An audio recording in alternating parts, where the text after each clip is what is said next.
bavandimwe bene data, mes frères et sœurs, mes amis, tunejejwe no kubasuhuza mu izina rya nous Yesu. sommes encore très contents de vous saluer au nom de Jésus-Christ. Turashimira Imana cyane kubw'uyu mwanya mwiza Nous iduhaye, remercions beaucoup Dieu de nous occasionner encore ce temps, umwanya wo kwiga ijambo ry'Imana.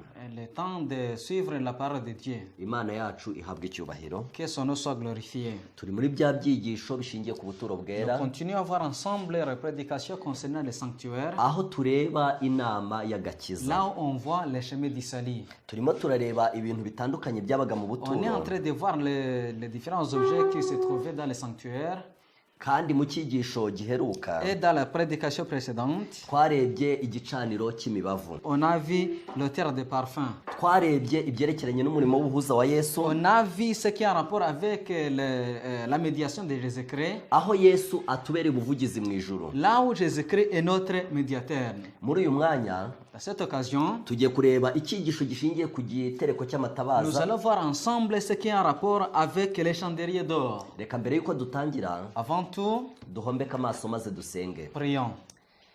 Mana yacu, Notre Père, data wa twese udukunda, notre Père qui nous aime beaucoup, turagushimye yuko watugiriye ubuntu bwinshi, nous te remercions puisque tu nous as aimés. wanejejwe yuko tutarimbuka ahubwo tukaba mu bwami Tu as bwawe. voulu que nous trouvions du salut, Izina ryawe nirihabwe que icyubahiro. ton nom soit glorifié. Tugushimiye umwanya mwiza uduhaye Nous te remercions de nous donner encore cette occasion kugira ngo twige ijambo ryawe. pour pouvoir écouter ta parole. Turagusabye ngo utubere umwigisha mukuru. Nous demandons que tu sois notre guide. Turagusabye ngo udusobanurire imigambi yawe, Nous avons besoin de toi pour que tu puisses nous expliquer ce que tu fais pour nous uduhe ubushobozi bwo kuyigenderamo, et que tu nous aides à suivre convenablement tes chemins. kandi ku iherezo ry'uru rugendo Et puisqu'à la fin de ce chemin, uzaduhe kuzaba mu bwami bwawe. nous serons avec vous au ciel. Turagusabye ngo turebere iby'ingenzi, Que tu nous donnes ce qui est de l'essentiel ibyo ubona ko byatugirira umumaro, et ce que tu vois que ça peut être utile pour nous, ubiduhera ubuntu, tubisabye mu izina rya que Yesu. tu nous le donnes au nom de Jésus-Christ. Amen. Amen.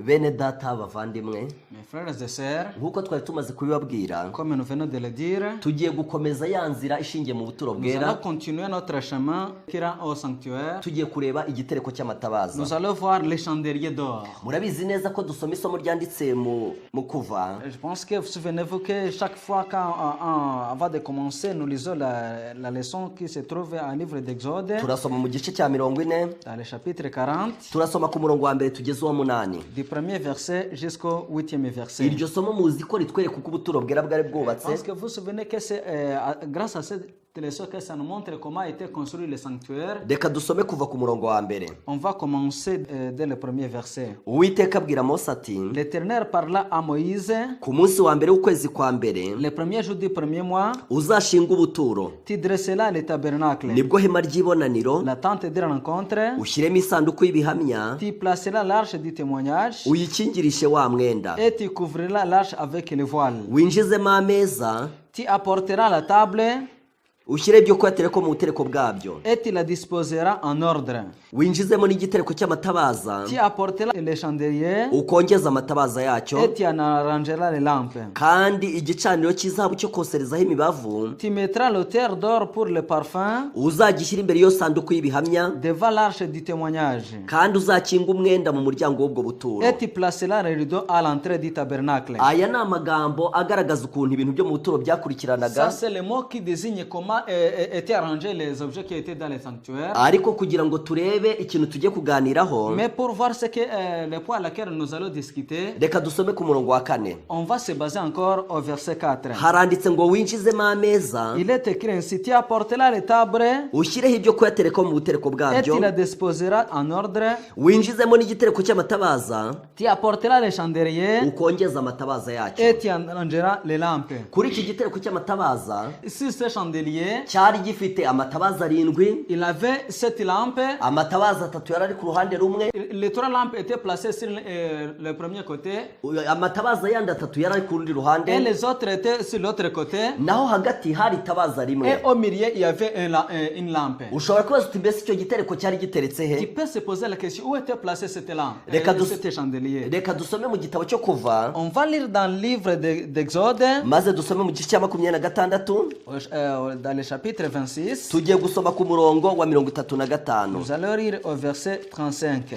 Mu gice cya 26 Au chapitre 26 du livre d'Exode, tugiye gusoma ku murongo wa 35. au verset 35. Kandi ya meza uyashyire hino y'uwo mwenda Tu placeras la table en dehors d'ivoire na cya gitereko cy'amatabaza ugishyire mu ruhande rw'iburyo rw'ubwo buturo, et les chandeliers en face de la table. kibangikane n'ameza uyashyire mu ruhande rw'ibumoso. Au côté du sud du tabernacle, tu mettras la table au côté nord. Iyo urebye ukuntu ubuturo bwari bumeze, En regardant comment étaient formés les sanctuaires, hari igitereko cy'amatabaza iburyo, il y avait les chandeliers à droite. none se niba tumaze kureba ukuntu igitereko cy'amatabaza aho cyari giteretse, Comme nous venons de voir là où étaient placés les chandeliers d'or, mbese icyo gitereko cy'amatabaza cyari kimaze iki mu buturo bwera? quelle était réellement son importance? Icyo gitereko cy'amatabaza Ces chandeliers cyagombaga kumurikira mu buturo. avaient l'importance d'éclairer le tabernacle. Turabizi ko ubuturo bwera Nous savons que les sanctuaires, les tabernacles, ntabwo bwagiraga idirishya, n'avaient pas de fenêtre. niyo mpamvu bwagombaga kugira amatara C'est la raison pour laquelle ils devraient avoir les lampes. agomba kwaka ku manywa na nijoro. Là où ça devait éclairer jour et nuit. Iyo tushatse kureba ubusobanuro bwabyo, En vérifiant sa signification, hari ibintu bitatu tubona. il y a trois choses essentielles. que Iyo nous allons dusomye voir. muri Yohana mu gice cya 8 En lisant dans l'évangile de Jean, chapitre 8, tugasoma ku murongo wa 12, au verset 12, batubwira ubusobanuro bwa mbere on nous bw'igitereko donne la cy'amatabaza. première signification du chandelier. Mu gice cya 8 Chapitre 8 de l'évangile de Jean, umurongo wa 12 au verset 12, hari amagambo avuga ngo, il y a les mots qui sont écrits de cette façon. yongera kubabwira ati, Jésus leur parla de nouveau. ni jye mucyo w'isi, Moi, je suis la lumière du monde. unkurikira ntazagenda mu mwijima na hato, Celui qui me suit ne marchera point dans les ténèbres, ahubwo azaba afite umucyo w'ubugingo. mais il aura la lumière de la vie. Ijambo ry'Imana rivuga yuko Yesu La parole de Dieu dit que Jésus ari umucyo w'isi, est lui-même la lumière du monde. kandi igitereko cy'amatabaza Et les chandeliers cyaberaga mu buturo bwera kugira ngo kimurike. étaient placés dans les sanctuaires dans le cadre de l'éclairage. Ikintu cya mbere cyari gihagarariye La première chose, ni Yesu umucyo c'est w'isi. Jésus-Christ lui-même. Iyo turebye ubusobanuro bwa kabiri,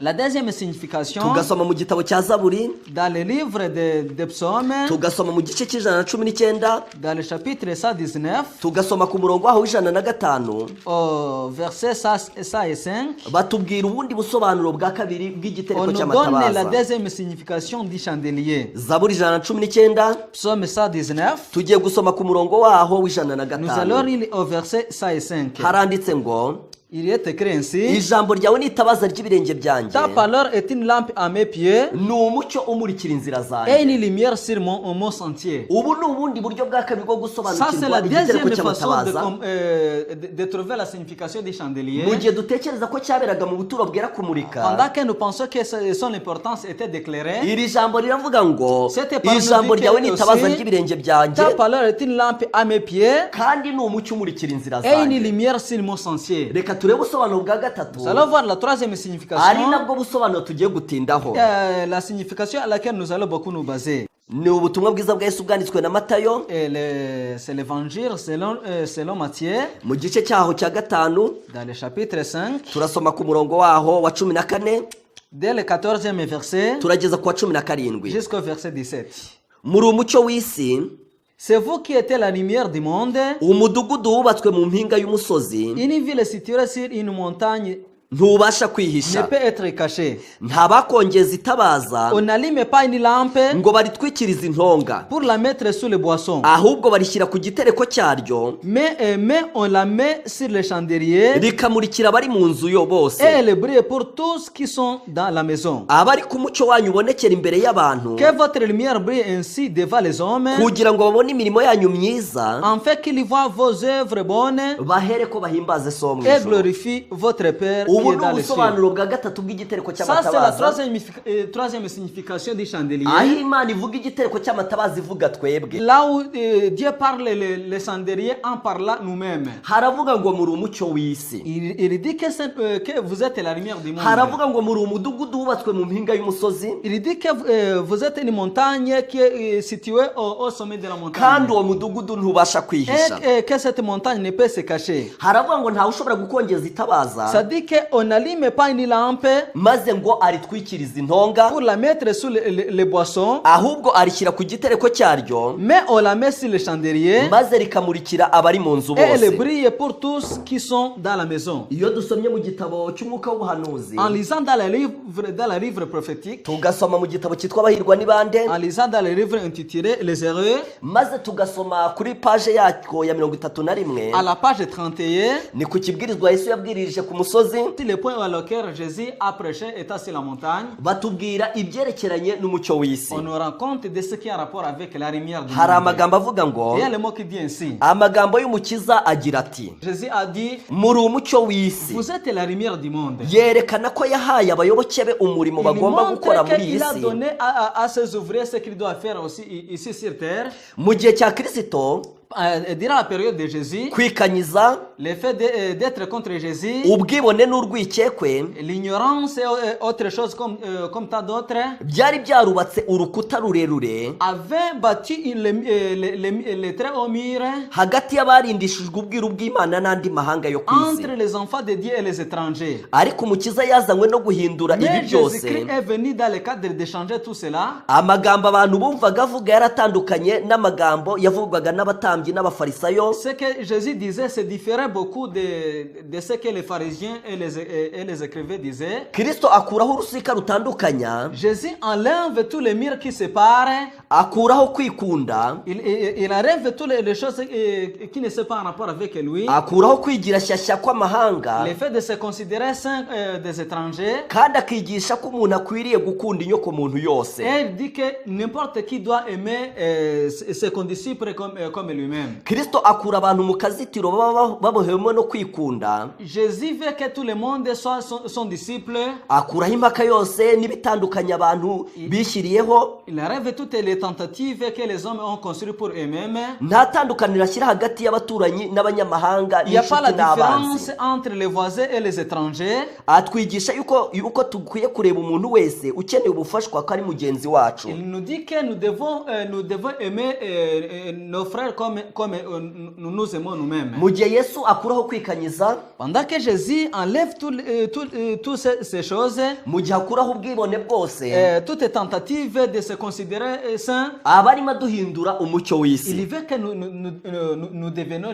la lumière du monde. Nk'uko imirasire y'izuba igera ku mpera z'isi, Comme les éclairs du soleil éclairent le monde, niko Imana yagennye yuko umucyo w'ubutumwa bwiza uzagera ku muntu wese wo ku isi. c'est de cette façon que Jésus a voulu que la vérité doit éclairer le monde. Maze aratubwira ati muri umucyo Et w'isi. il nous dit que nous sommes la lumière du Bene monde. data bavandimwe, Frères et sœurs, icyatumye Imana itwimenyekesha la raison que Jésus a voulu que nous le connaissons, ni ukugira ngo dusigare duhagarariye Yesu ku c'est isi. pour que nous puissions rester ici état dans sa place. Ijambo ry'Imana ritubwira ko Yesu ari umucyo w'isi, La parole de Dieu nous dit que Jésus est la lumière du monde. kandi mu gihe Yesu yasubiraga mu ijuru, Et quand Jésus retourna au ciel, ni twebwe yasize mu isi ngo dusigare c'est tuyimurikira. nous qu'il a reçu au monde dans le cadre de l'éclairer. Igihe isi idafite abakristo, Sans que le monde a les chrétiens, riba ari umwijima gusa. il est rempli de ténèbres seulement. Rero C'est bavandimwe, la raison pour laquelle, mes frères et ijambo sœurs, ry'Imana ritubwira ko turi umucyo la w'isi. parole de Dieu vient de nous annoncer que nous sommes la lumière du monde. Reka dusome amagambo Pawulo yandikiye Abafilipi, Nous allons lire dans l'épître de Paul aux Philippiens, mu gihe urwandiko ryandikiye Abafilipi mu gice cya kabiri,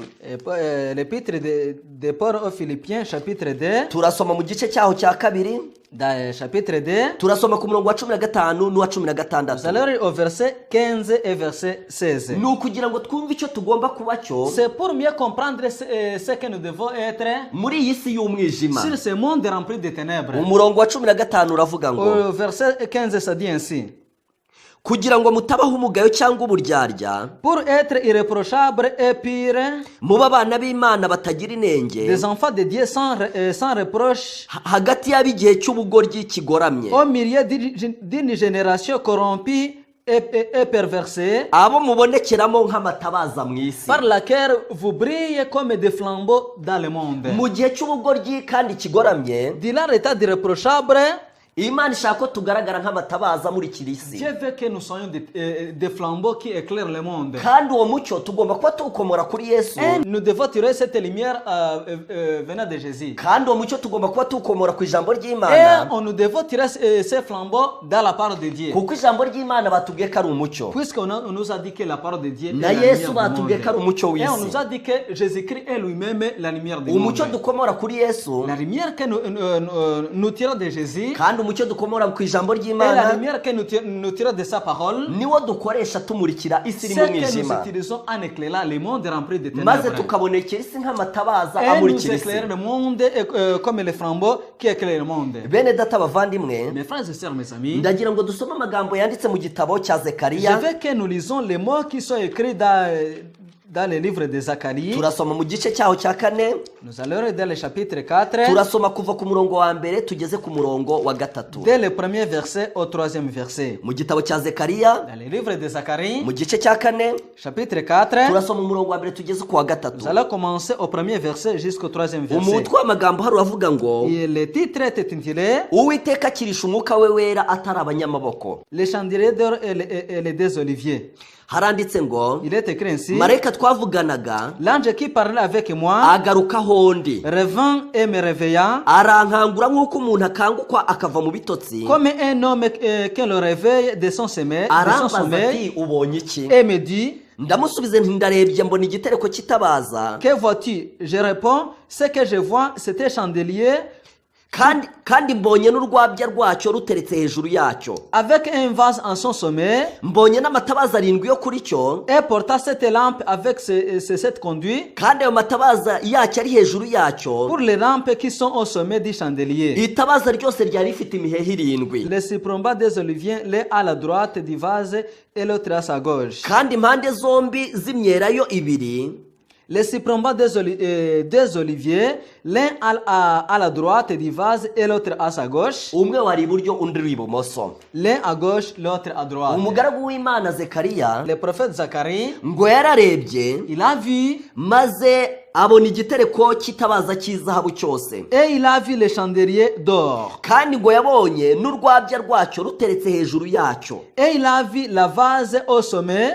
kandi ngo yabonye n'amatabaza 7 yo kuri cyo, et portant cette lampe. kandi ngo yabonye ayo matabaza ari hejuru yacyo. itabazo ryose ryari rifite imihehe 7, Avec cette conduite pour les lampes. kandi impande zose z'imyera 2, umwe wikamuragamo amavuta iburyo undi Et wikamuramo le amavuta cyprombat des ibumoso. oliviers, l'un à la droite du vase et l'autre à uku gauche. niko igitereko cy'amatabaza kigomba kwaka. C'est comme ça que le chandelier doit éclairer. icyo gitereko kigomba kuba kiri kujyamo amavuta Ce chandelier doit avoir l'esprit en lui kugira ngo iyo miheha ishobore kwaka. pour qu'il puisse éclairer. rero bene data bashiki C'est la banjye, raison pour laquelle, mes frères et sœurs, twebwe tugomba kumenya yuko turi igitereko cy'amatabaza. nous devons connaître que nous sommes les chandeliers. kandi iyo dusomye mu gitabo cya Elina White, En lisant dans les livres d'Ellen White, tugasoma ku cyigisho kiri kuri paje 303 mu gitabo en cy'ikinyarwanda, lisant dans à la page 618 en français, dans le livre de français, maze tugasoma ku cyigisho cya 48, au chapitre 48, ni icyigisho kivuga ngo si kubw'amaboko kandi si c'est le kubw'imbaraga. livre intitulé Ni la puissance ni par la force. hari amagambo avuga ngo Il y a le mot qui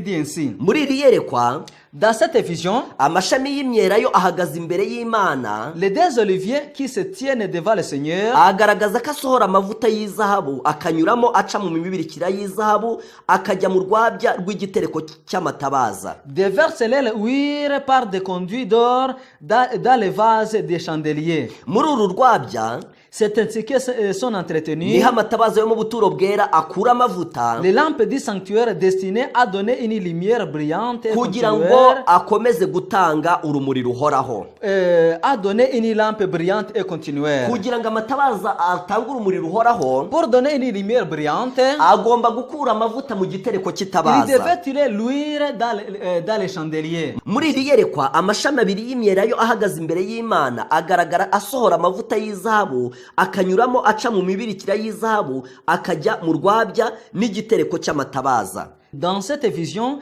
les deux Oliviens qui se tiennent devant le Seigneur déversent leur huile par des conduits d'or dans les vases du chandelier. muri uru rwabya niho amatabaza yo mu buturo bwera akura amavuta. C'est ainsi que sont entretenues les lampes du sanctuaire destinées à donner une lumière brillante et continuelle. kugira ngo akomeze gutanga urumuri ruhoraho, bityo kuri bariya bantu bejeshejwe amavuta bahagarara imbere y'Imana niho haturuka umucyo w'Imana mu kuzura kwawo ndetse n'urukundo n'imbaraga bigahabwa ubwoko bw'Imana. C'est ainsi que sont entretenues les lampes du sanctuaire destinées à donner une lumière brillante et continuelle par ces deux oins, la plénitude de la lumière de l'amour et de la puissance de Dieu est communiquée aux fidèles pour qu'ils puissent en faire part à d'autres. kugira ngo babashe kugeza umucyo n'ibyishimo no guhemburwa ku bandi. Et a été ainsi enrichi, ils doivent enrichir leurs semblables par l'inestimable trésor de l'amour divin. Imana yacu ihabwa icyubahiro. Que le nom de Dieu soit glorifié. Imana ngo irashaka yuko tumurikira isi, Dieu veut que nous soyons les éclairs du monde. kandi tugomba gukura umucyo ku mavuta Et twakira. nous devons tirer l'éclair à l'huile que nous recevons. Iyo dusomye mu butumwa bwiza bwa Yesu bwanditswe na Matayo, En lisant dans l'évangile de Matthieu, tugasoma mu gice cya 25, dans le chapitre 25, ahanditse umugani w'abakobwa 10, là on raconte les paraboles des 10 filles. batubwira itandukaniro ry'abo bakobwa. On nous dit la différence de ces 10 vierges. Abakobwa batanu bari abanyabwenge, Les uns avaient de la sagesse, abandi bakobwa batanu bari abapfu. les autres n'en avaient pas. Ariko reka turebe itandukaniro ryabo. Mais nous allons voir réellement leur différence. Reka dusome duhereye ku murongo wa mbere. Nous allons commencer dès le premier verset. Icyo gihe ubwami bwo mu ijuru buzagereranywa n'abakobwa 10 Alors le royaume des cieux sera semblable à 10 vierges bajyanye amatabaza yabo qui prennent leurs lampes maze bajya gusanganira umukwe. pour aller à la rencontre de l'époux. Ariko muri abo 10 5 d'entre elles abatanu bari abapfu, étaient folles abandi batanu bari et abanyabwenge. 5 sages. Mbese ubupfu bwa bamwe bushingiye ku ki? Quelle était la fondation des folles? Mbese ubwenge bw'abandi bushingiye ku ki? Quelle était la fondation des sages? Umurongo wa kabiri wavuga ngo Le quatrième verset dit ainsi: ariko muri abo 10 5 d'elles abatanu bari abapfu, et 5 d'elles étaient folles abandi batanu bari et abanyabwenge. 5 sages. Umurongo wa gatatu uvuga itandukaniro. Le troisième verset dit la différence. Abapfu bajyanye amatabaza yabo, Les folles en prenant les lampes ariko ntibajyana n'amavuta. ne prirent pas l'huile avec elles. Ariko abanyabwenge bo Mais les sages prirent bajyana amavuta mu mperezo zabo avec les lampes de l'huile dans des vases. hamwe n'amatabaza yabo. Dans des vases. Hano urimo urumva yuko Et si vous comprenez que bamwe bajyanye amatabaza les uns sont partis avec des vases, ariko ntibajyana amavuta. mais ne pas partis avec de l'huile. Abandi ubwenge bwabo bo Et les autres, leur sagesse, bubatera kujyana amavuta leur ont causé de partir avec de l'huile ndetse n'amatara yabo. et même leurs vases. Maze umukwe atinze Pendant que l'époux traînait, bose barasinzira, les tous sont tombés en sommeil. ariko baza kumva ijwi ribabwira Mais ils ngo entendaient la voix qui leur disait umukwe araje nimusohoke que musanganire. l'époux est proche, qu'ils devaient aller les rencontrer. Ba bakobwa bose bacana amatara yabo, Les 10 filles ont allumé les lampes, ariko amwe ahita ashiramo mais amavuta, les uns directement ont manqué de l'huile. ariko abandi amatara aragumya araka. Mais les autres, les lampes ont continué à éclairer. Kugira ngo tumurikire isi Pour éclairer le monde, tugomba kuba dufite umucyo dukura ku mwuka nous wera. devons avoir l'éclair que nous tirons de l'Esprit Saint. Muri iri somo Dans cette leçon, amatabaza avuga ijambo ry'Imana, les lampes désignent la parole de Dieu. ni nako twabisomye muri Zaburi 119 C'est ce que même on a 115. dit en Psaume chapitre 119, Kandi amavuta verset 105, et de l'huile, avuga umwuka wera. ça signifie l'Esprit Saint. Mu gitabo cya Zakariya Dans le livre de Zacharie, twabonye yuko amavuta yarikamuraga on a vu que les lampes devraient s'épuiser. maze akajya mu gitereko cy'amatabaza, Ils devraient aller dans les chandeliers. maze imiha y'amatabaza ikabona aho ikura amavuta Et c'est ikaka. par là qu'ils devraient tirer de l'huile pour qu'ils puissent éclairer. None hano mu ijambo ry'Imana batubwiye yuko Et dans cette parole de Dieu, on vient de nous annoncer kugira ngo que tubere isi umucyo pour que nous pouvons être l'éclair au monde, tugomba kuba dufite umwuka wera cyangwa dufite Yesu mu nous devons mitima yacu. avoir l'Esprit Saint ou bien Jésus-Christ dans nos cœurs. Kubera yuko twebwe turi turi amatara azimye puisque nous-mêmes nous sommes des lampes, des lampes sans éclair, ariko iyo twakiriye yesu mais en recevant Jésus-Christ dans nos corps, cyangwa iyo twakiriye umwuka wera ou bien quand nous recevons l'Esprit Saint, duhita duhinduka amatara nous yaka devenons directement les lampes qui éclairent. kandi imana ikintu idutezeho Ce que Jésus veut pour nous, ni ukugira ngo duheshe isi c'est umugisha. que nous devons bénir le monde. Iyo dusomye mu gitabo cy'ubufuzwe En byose lisant dans le livre de Jésus-Christ, tugasoma kuri paje yacu ya 236 à la page 430 dans le livre de français, ni mu cyigisho cya 31 dans le chapitre 31, gifite umutwe uvuga ngo icyigisho cyo ku et il musozi. y a le titre intitulé Le sermon sur la montagne. Ayo magambo aravuga ngo Ce mot dit ainsi: muri umucyo w'isi. c'est vous qui êtes la lumière du monde. Abayuda bumvaga ko imigisha y'agakiza bagomba kuyikubira mu gihugu cyabo gusa. Les Juifs s'attribuaient le monopole du salut. Le Christ leur montra que le salut est comme la lumière du soleil. Ariko Kristo yababwiretse yuko agakiza ari nk'imirasire y'izuba Le Christ leur montra que le salut est comme la lumière du soleil. n'ak'isi yose. Il appartient à tout le monde. Ntabwo idini ya Bibiliya La région de la Bible igomba gukubakubirwa hagati y'ibifuniko by'iki gitabo cyangwa hagati y'inkuta z'urusengero. ne se laisse pas enfermer entre les ouvertures d'un livre ou les murs d'un temple. Ntabwo tugomba kuyishyira ahagaragara rimwe na rimwe On ne doit pas s'en servir occasionnellement bitewe n'inyungu tubifitemo, à son profit. maze ngo ubundi twongere tuyishyire iruhande. Et la lumière délaisse ensuite. Igomba kweza imibereho y'umuntu ya buri munsi, Elle doit sanctifier la vie quotidienne, kwigaragariza muri buri murimo dukora se manifester dans toutes les affaires et dans toutes les relations no mu sociales. mibanire tugirana n'abandi. Et dans toutes les relations sociales. Ntabwo imico nyakuri iremerwa inyuma Le caractère n'est pas un menton ngo maze ihere ko yambarwe nk'umwambaro, dont on peut se revêtir. ahubwo irabagirana iturutse imbere. C'est quelque chose qui rayonne de l'intérieur. Niba twifuza kuyobora abandi mu nzira yo gukiranuka, Si nous voulons conduire d'autres âmes dans la voie de la justice, ni ngombwa ko amahame yo gukiranuka abumbatirwa mu mitima yacu. il faut que les principes de la justice soient enchâssés dans nos cœurs. Hano ijambo ry'Imana ririmo riratubwira ibintu bikomeye Ici, la part de Dieu vient de nous annoncer ritubwira les ukuntu choses twahinduka très umucyo essentielles w'isi, qui nous dit comment nous pouvons éclairer le monde, ukuntu twamurikira abandi tukabageza ku gakiza. comment nous pouvons rayonner les autres en les menant à la justice. Ntabwo tugomba kumera nk'abayuda Nous ne devons pas être comme les Juifs biyumvishaga ko agakiza ari akabo qui gusa, croyaient que le salut appartient à eux-mêmes. ahubwo agakiza ni ak'abatuye mu isi bose, Le salut est pour tout le monde. kandi abagize umugisha wo kukamenya mbere Et ceux qui ont eu la chance de l'avoir, baba bafite auparavant, umwenda w'abatarakamenya. ils ont la dette pour ceux qui n'ont pas encore connu ça. Umuja w'Imana yakomeje kwandika avuga ngo Ellen White a continué en écrivant ainsi: kwatuza akanwa ko dufite kwizera on peut par une simple profession de foi bishobora kugaragaza amahame y'idini, proclamer la terreur de la religion, nyamara kugira imibereho iboneye mu buryo bufatika mais il faut une piété pratique nibyo bikomeza ijambo ry'ukuri. pour placer la parole de vérité Kugira devant imibereho les yeux. itunganye, Une vie conséquente, ibiganiro biboneye, une conversation sainte, kudacogora mu kuba umunyakuri, une intégrité inébranlable, kuba umunyamuhati, un esprit actif, kugira neza, bienfaisant, gutanga icyitegererezo un gitunganye, exemple de piété. niyo miyoboro umucyo unyuramo ngo ugere ku isi yose. Voilà les moyens par lesquels la lumière est appropriée au monde. Mbese murimo murumva ukuntu dushobora kumurikira abatuye Est-ce que isi? vous comprenez combien de fois nous pouvons éclairer le monde? Mbese iyo mibereho tuyifitemo ubwacu, Est-ce que nous en avons ces conditions? ahubwo dukeneye umucyo w'isi ko waza mu Ce mitima que yacu. nous avons besoin, c'est que l'Esprit Saint soit rempli notre esprit. Kandi nk'uko isomo ryabitubwiye muri Yohana, Et comme on a vu dans l'évangile des gens, igihe batubwiraga yuko Yesu ari umucyo w'isi, en nous disant que Jésus-Christ est lui-même éclaire le monde, bari batubwiye yuko tugomba kumurika igihe dufite on Yesu mu nous mitima a dit que yacu, nous aussi nous devons éclairer pendant que nous avons Jésus-Christ en nous. nk'uko twabibonye mu gitabo cya Comme Zekariya, on a vu dans le livre de Zacharie, igihe batubwiraga amavuta ajya mu gitereko en nous cy'itabaza, disant comment l'huile vont dans les chandeliers, nk'uko babitubwiye mu mugani w'abakobwa 10, Comme on nous a dit dans les paraboles des vierges, uburyo abakobwa bamwe babuze amavuta maze amatara yabo akazima, les uns n'avaient pas de l'huile.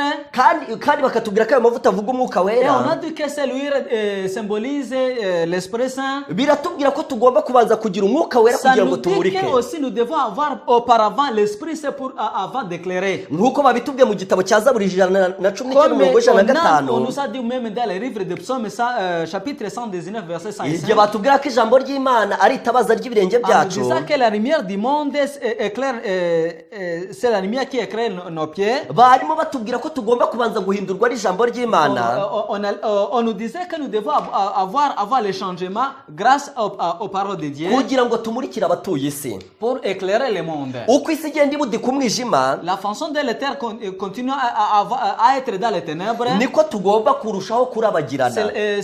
pour nous, nous devons continuer à avoir de l'éclair. Tugiye gusoma mu gitabo cy'ibyaduka, On va regarder dans les livres d'événements des derniers jours. tugiye gusoma igihamya cya 775 Au 175e point, kugira ngo turebe ukuntu umwijima urushaho pour kubudika, voir comment les ténèbres continuent à être sur le monde, ukuntu ariko umucyo uzarushaho que kurabagirana. c'est la façon dont la lumière doit continuer à éclairer. Reka dusome igihamya cya 775. Nous allons le 775e point. Hari amagambo avuga ngo, Il est écrit ainsi. muri Afurika y'igipagani, Dans les contrées païennes de l'Afrique, mu turere tw'abagatulika two mu Burayi, dans les territoires catholiques de l'Europe no muri Amerika et de y'Amajyepfo, l'Amérique du Sud, mu Bushinwa no mu Buhinde, en Chine et en Inde, mu birwa byo mu nyanja ndetse no mu mfuruka zose zirimo umwijima, dans les îles ainsi que dans tous les recoins de la terre, Imana iracyahizigamiye imitima y'abantu batoranijwe, Dieu en a réservé des âmes choisies bazongera kurabagirana hagati mu mwijima,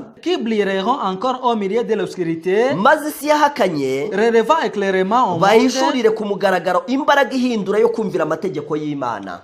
apportant la puissance transformatrice de l'obéissance Mu à gihe sa muri voix. ibyo bihugu bitandukanye byo ku isi Pendant les différents pays du monde, hari umwijima uhabuditse, il y a de l'obscurité. ngo Imana yizigamiye abantu bazamurika nk'umucyo. Jésus en a les gens qui brilleront comme son éclair. Abo bantu ngo bazamurika nk'umucyo umurika mu mwijima. Ces gens brilleront encore au milieu de l'obscurité. Yakomeje avuga ngo, Elle a continué en disant, muri icyo gihe en ce même moment, kandi bazagaragara mu mahanga yose, elle se manifeste en chaque nation, mu ndimi zose no mu moko parmi yose, toutes les langues et tous les peuples, et ndetse tous no- les peuples. ndetse no mu gihe cy'ubuhakanyi bukomeye, Et à l'ère de la plus grande apostasie, ubwo Satani azakoresha imbaraga ye y'indengakamere alors que Satan fournit son effort suprême ngo atere aboroheje n'abakomeye, pour amener petits et grands, abakire n'abakene, riches et pauvres, ab'imbata n'ab'umudendezo, libres et esclaves, kwakira ikimenyetso cyo kuruhuka isabato y'impimbano, à recevoir sous peine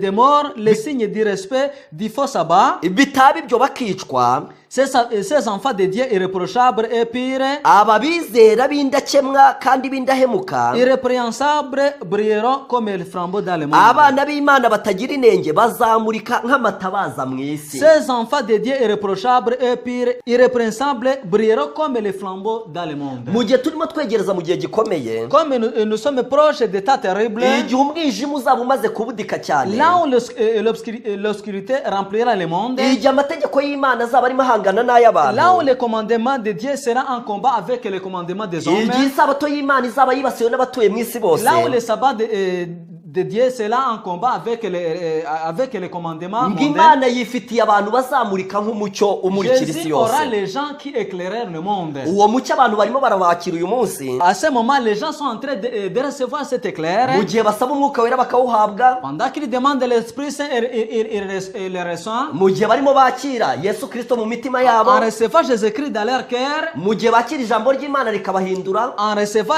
la parole de Dieu, ça leur aide d'être changés. barimo barakira umucyo Ils bazamurikisha. reçoivent l'éclair qu'ils éclairent dans l'avenir. Umuja w'Imana yaranditse ngo, Hélène White aussi a écrit, buri munsi inyenyeri zihora ziriho, jour à jour, il y a les éclairs, ariko zitegereza yuko umwijima ubudika mais ils attendent que l'obscurité soit kugira ngo zikunde zigaragaze umucyo wazo. pour qu'ils puissent donner leur Ubu éclair. turimo turegereza mu gihe umwijima ugiye kuzabudika, Nous sommes très proches du tas des ténèbres, igihe amategeko y'Imana azaba yibasiwe, là où les commandements de Dieu sera en combat. abantu bakiriye kristo mu mitima yabo, Les gens qui auront reçu l'Esprit Saint dans leur cœur, abantu bakiriye ijambo ry'imana rikabahindura, les gens qui ont reçu la parole de Dieu et il leur a changé, abo bantu bazahita bamurikira iyi si yacu. ces gens éclaireront le monde. Mu gihe twiga igitereko cy'amatabaza, En étudiant les chandeliers, cya kindi cyaberaga mu buturo bwera kumurika, les chandeliers qui étaient placés dans les sanctuaires, dans le cadre de l'éclairage, cya kindi cyahoraga cyaka ku manywa na les nijoro, chandeliers qui éclairaient jour à jour, turimo turiga umucyo w'abantu on est b'Imana. en train d'étudier la lumière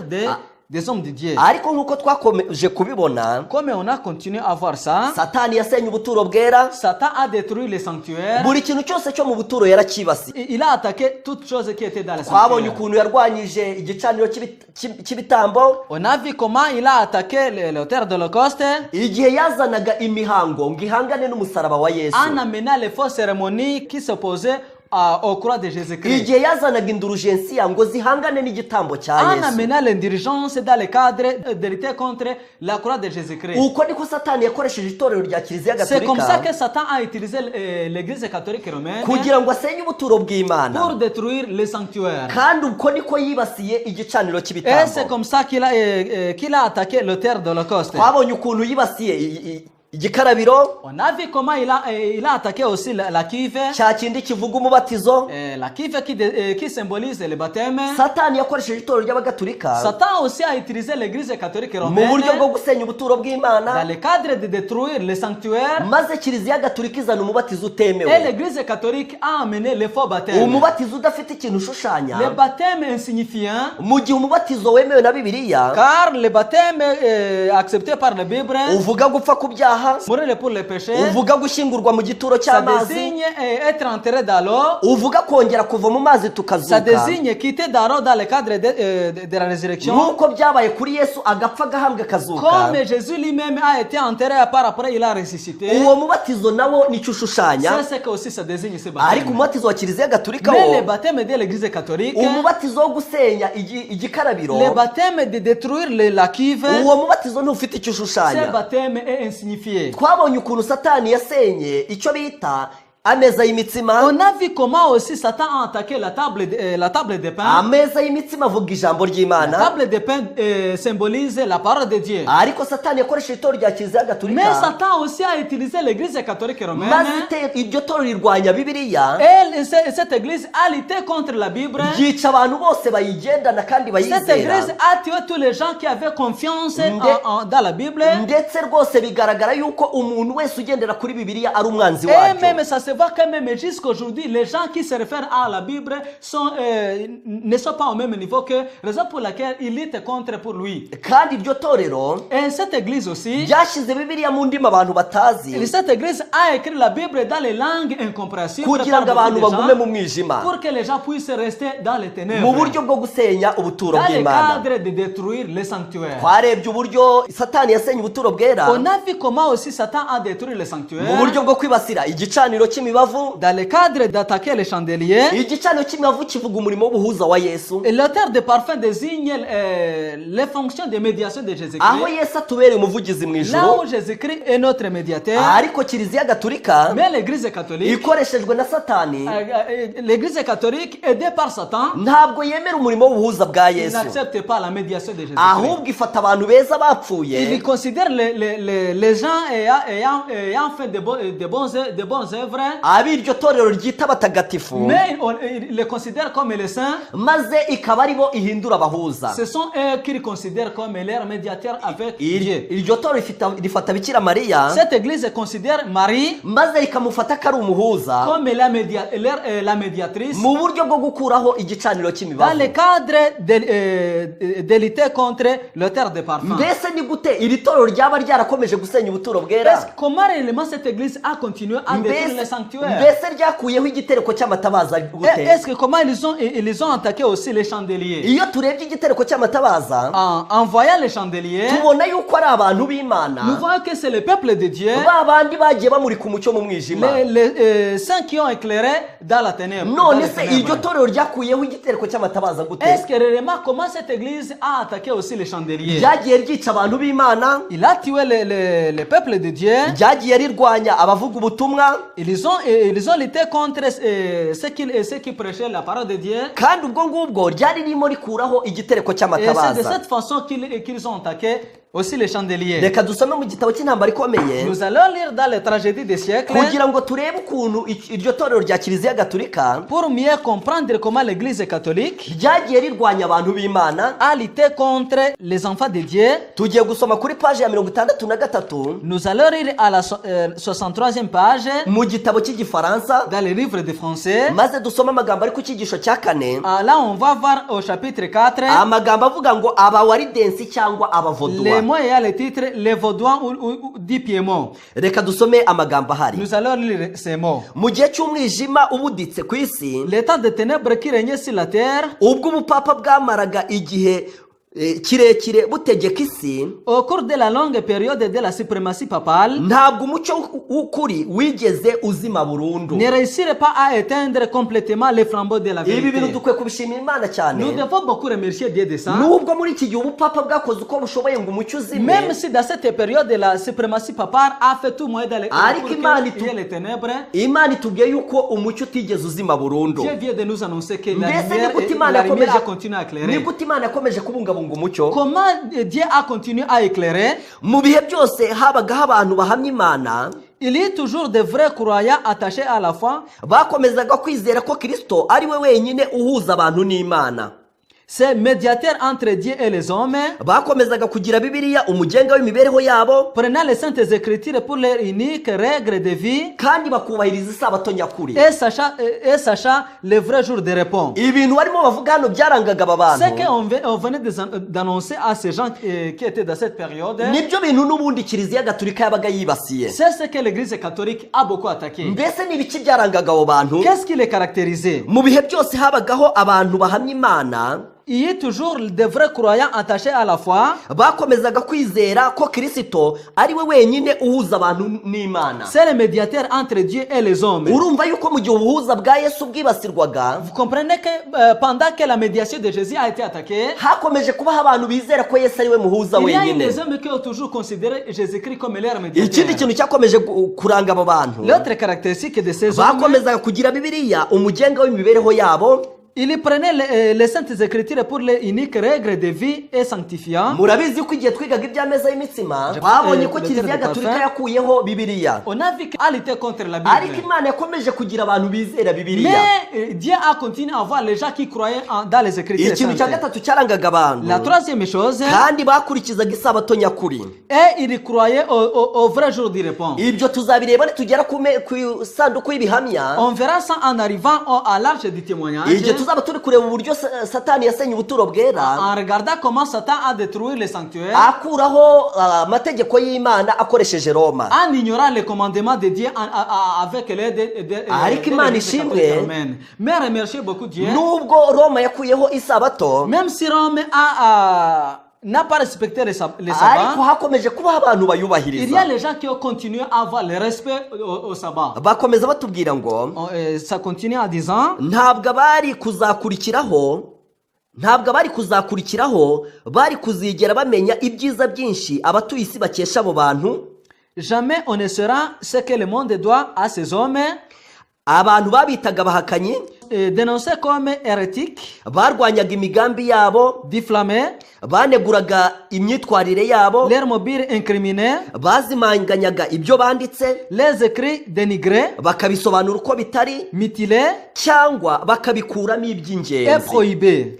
Nyamara bakomeje gushikama, Ils demeurèrent inébranlables maze uko ibihe byagiye biha ibindi, baguma kwizera kwabo kuzima, et conservèrent la pureté de la foi pour en transmettre bakagufata nk'umurage utunganye uzigamiwe ab'ibihe bizakurikiraho. de siècle en siècle l'héritage sacré à la prospérité. Abo bantu Imana iri kuvuga yari yifitiye muri ibyo bihe, C'est Jacques qui disait à ces hommes qui étaient là dans cette période, nabo bita abawaridensi. c'est ce qu'on appelait les Vaudois. Abo ngabo barenganyijwe na kiliziya gatolika, L'Église catholique a fait beaucoup de mal à ces gens. bamwe kubwo gushikama kuri ayo mahame barishwe, Grâce à ces hommes de continuer à suivre la parole de Dieu, abandi bavuye mu mitungo yabo maze ils ont été barahunga. tués eux-mêmes, on a pillé leurs biens. Uko niko kiliziya gatolika yagerageje gukuraho C'est comme ça que l'Église igitereko catholique cy'amatabaza. a essayé d'attaquer les chandeliers. Iyo dusomye dusomye mu gitabo nanone cy'intambara ikomeye en lisant aussi dans les livres de tragédie des tugasoma siècles, kuri paje yacyo y'ijana na makumyabiri mu en gitabo lisant à la cy'igifaransa page 120 dans les livres de français, dusomamo amagambo avuga ngo il y a le mot qui dit ainsi. icyigisho cya gatandatu Dans le chapitre 6, kivuga huse na yoramu qui dit Us et Jérôme. reka mwumve ukuntu ijambo ry'imana rivuga Laissez-nous entendre turimo ce que la tureba parole de Dieu ukuntu dit. igitereko cy'amatabaza cyarwanyijwe Nous sommes en train de voir comment les chandeliers a été attaqué. hari amagambo avuga ngo Il y a le mot qui dit ainsi. nyuma y'igihe gito jerome yaciriwe urwo gupfa Jérôme fut condamné à mort yarashorewe ajyanwa kwicirwa aho huse yatangiye ubuzima bwe et brûlé à l'endroit même où Us avait donné sa vie. ubwo yajyanwaga Cet ange chanta yagiye aririmba mu maso he hagaragara ibyishimo n'amahoro et le visage rayonnant de paix et de joie. yarahanze amaso ye kuri kirisito Qu'il se rendit au lieu du supplice. kandi kubw'urupfu ntirwari rukimutera ubwoba Il avait les yeux fixés sur son sauveur. igihe uwagombaga kumutwika yazaga inyuma ye agiye kumukongeza umuriro Pour lui, la mort avait perdu de cette erreur. Les bourreaux s'étaient glissés derrière lui pour allumer les bûches. yoramu waziraga ukwizera kwe Le martyr lui cria, yamubwiye ijwi rirenga ati ngwino udafite igihunga avance hardiment, kongeza umuriro imbere yanjye aimez le feu devant moi. iyaba nagize ubwoba ntabwo mba ndaha Si je l'avais craint, je ne serais pas ici. mbega ukuntu umuntu w'imana yari ashikamye Quelle chance de cet homme de Dieu. nubwo kumwica byari ugukuraho igitereko cy'amatabaza Même si le tueur c'était le cadre d'attaquer les chandeliers, ariko ntabwo yigeze agamburura mais vraiment il n'a pas quitté sur son Seigneur. amagambo akurikira haravuga ngo Le mot qui se dit, amagambo aheruka yavuze ubwo ibirimi by'umuriro byazamukaga bimutwika yari isengesho les dernières paroles qu'il proféra pendant que les flammes développées firent celui-ci, yatatse agira ati mwami data ushobora byose ngirira impuhwe Seigneur Père Tout-Puissant, kandi umbabarira ibyaha byanjye aie pitié de moi et pardonnez-moi mes péchés. kuko uzi neza uko nakunze ukuri kwawe ibihe byose Car tu sais que j'ai toujours aimé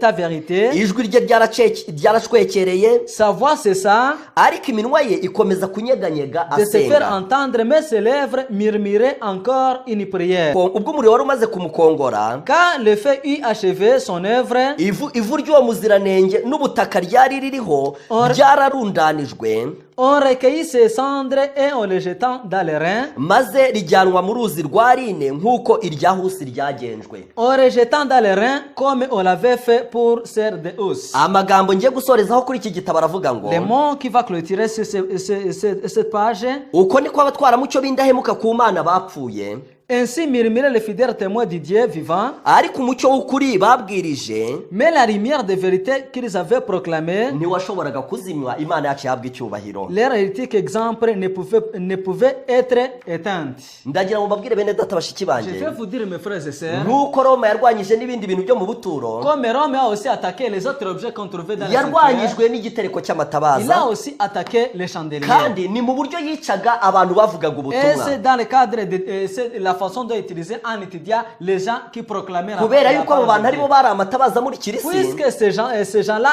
ce sont eux qui étaient qui éclairaient le monde. ndagira ngo rero nababwire yuko mu minsi mikeya iri Je imbere vais aussi yacu vous annoncer que dans les jours qui viendra, roma igiye kuzongera kurenganya abantu bahagarariye imana Rome fera les mêmes choses que pour ceux qui ont fait dans l'état passé. ariko dukwiye gushimira imana Mais il faut beaucoup remercier Dieu yemeye ko tuyibera qui abatwaramucyo a voulu que nous soyons les flambeaux qui éclairent le monde. tugiye gusoma isomo risoza Nous allons lire la leçon finale. turarisoma mu gitabo cy'umuhanuzi Yesaya Nous allons lire dans le livre d'Isaïe, turasoma mu gice cyawo cya 60 dans le chapitre 60, turasoma umurongo wa mbere tugeze uwa gatatu verset 1 à 3. ariko turasoma n'umurongo wa 20 On va lire le verset 20. mu gitabo cy'umuhanuzi Yesaya Dans le livre d'Isaïe, mu gice cyawo cya 60 dans le chapitre 60, turasoma ku murongo wa mbere tugeze uwa gatatu on va lire dès le premier verset au troisième verset, turasoma n'umurongo wa 20 même le 20e verset. imana iratubwira twebwe abayihisemo ngo Dieu nous dit ainsi, byuka urabagirane Lève-toi, kuko umucyo wawe uje brille, car ta lumière paraît. kandi ubwiza bw'uwiteka bukaba bukurasiye. Et la gloire de l'Éternel se lève sur toi. dore umwijima uzatwikira isi, Car voici que les ténèbres couvrent la terre umwijima w'icuraburindi uzatwikira amahanga, et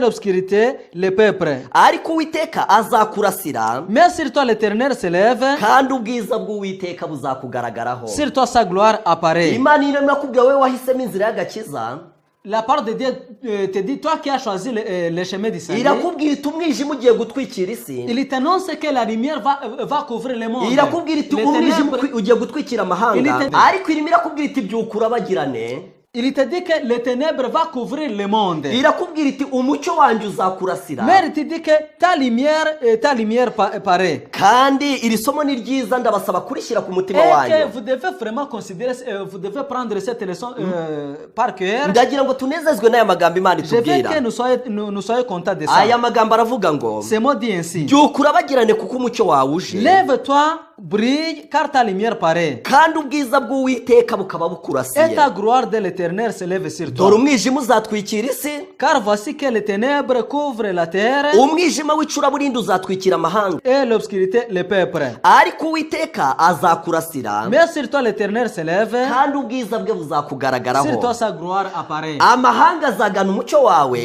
Des nations marcheront à ta lumière. umurongo wa gatatu uravuga ngo Et le troisième verset dit amahanga ainsi, azagana umucyo wawe, des nations marcheront à ta lumière n'abami bazagusanga ubyukanye et kurabagirana. des rois à la clarité de ton mu aurore. gihe umwijima ugiye kuzabundikira isi, Pourtant, pendant que l'obscurité va remplir le monde, amahanga agiye kuzagana umucyo wacu. le monde marcheront à ta lumière. umurongo wa 20 uravuga ngo Le 20e verset dit ainsi, izuba ryawe ntirizarenga ukundi, ton soleil ne se couchera plus kandi ukwezi kwawe ntikuzijima, et ta ligne ne se retirera plus. kuko uwiteka ari buzakubera umucyo uhoraho, Car l'Éternel sera ta lumière à toujours. n'iminsi yawe yo kuboroga izaba ishize. Les jours de ton deuil seront terminés. bene data bashiki bacu, Mes frères et sœurs mwanejejwe no gutanga uyu mwanya ngo mwumve qui ijambo ont donné ry'Imana. vos temps dans le cadre de suivre cette prédication, turabifuriza uyu mugisha uva ku Mana. nous vous souhaitons que cette bénédiction soit pour vous. turabifuriza kwakira umucyo uva kuri Nous Kristo. vous souhaitons de recevoir la lumière provenant de Jésus-Christ. turabifuriza kwakira umucyo uva ku mwuka wera. Nous vous souhaitons de recevoir l'Esprit Saint venant de l'Esprit Saint. turabifuriza kwakira umucyo uva mu ijambo ry'Imana, Nous vous souhaitons de recevoir la lumière provenant de Dieu. kugira ngo amahanga akunde abagane abone umucyo. Pour que le monde cherche la lumière provenant de vous. ibyo bintu byiza Tout c'est bien. n'ibindi Imana itwifuriza, Même toutes les autres choses que Jésus veut que ça soit pour nous. tunejejwe no kubibasabira mu izina rya Nous Yesu. souhaitons tout ça au nom de Jésus-Christ. reka mu gusoza iki cyigisho Pour clôturer, duhombeke amaso nous dusenge. allons encore prier. Imana yacu nziza, Notre Père Saint, data wa twese udukunda notre ukiranuka, Père qui nous aime beaucoup, turagushimye cyane kubw'imbabazi zawe. nous te remercions grâce à ta grâce. twize ijambo ryawe udufashije, Nous venons d'écouter ta parole grâce à toi. uduhaye gusoza amahoro. Nous sommes à la fin, étant toujours avec vous. izina ryawe nirihabwe Que ton icyubahiro. nom soit glorifié. turagusabye ngo ushyire ijambo ryawe mu mitima Nous te yacu. demandons que tu mets ces paroles dans nos cœurs. turagusabye ngo usobanurire buri muntu wese. Nous te demandons d'expliquer à n'importe qui a suivi cette prédication. turagusabye ngo ufashe umuntu wese gufata imyanzuro Nous te myiza. demandons d'aider tout le monde de prendre des mesures précoces. turagusabye ngo twese utubashishe kukwiyegurira. Nous te demandons que tout le monde soit de sa côté. tubisabye mu izina rya Nous Yesu. te demandons tout ça au nom de Jésus-Christ. Amen. Amen.